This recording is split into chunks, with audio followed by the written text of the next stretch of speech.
بسم اللہ الرحمن الرحیم۔ تو آج ہم بات کرتے ہیں نبی کریم صلی اللہ علیہ وسلم کی زرہ مبارک کے بارے میں۔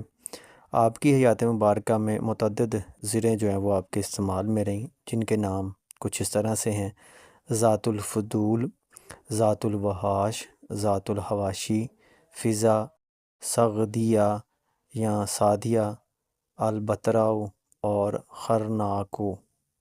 سیدنا زبیر بن عوام رضی اللہ تعالیٰ عنہ سے مروی ہے کہ وہ فرماتے ہیں کہ جنگ احد کے دن رسول اللہ صلی اللہ علیہ وسلم نے 2 زریں زیب تن فرمائی تھیں۔ پس آپ نے ایک چٹان پر چڑھنے کا ارادہ فرمایا تو اس چٹان پر نہ چڑھ سکے۔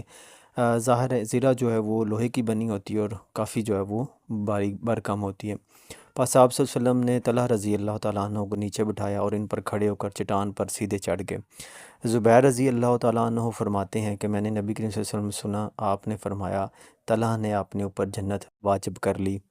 حضرت زبیر بن عوام رضی اللہ تعالیٰ عنہ عشرہ مبشرہ میں سے ہیں کہ نبی کریم صلی اللہ علیہ وسلم نے ان کو زندگی میں ہی ان کی جنت کی جو ہے وہ بشارت دے دی تھی۔ حضرت زبیر رضی اللہ تعالیٰ عنہ نے 2 ہجرتیں فرمائی تھیں اور بدر اور اس کے بعد جتنے بھی غزوات تھے ان میں شامل ہوئے تھے۔ آپ نے 16 سال کی عمر میں جو ہے وہ اسلام قبول کیا تھا۔ ان کے چچا ان کو لٹکا کر آگ کا دھواں دیتے تھے اور کہتے تھے کہ اسلام سے پھر جاؤ، مگر آپ نہ پھرے اور کہا میں کبھی کافر نہ بنوں گا۔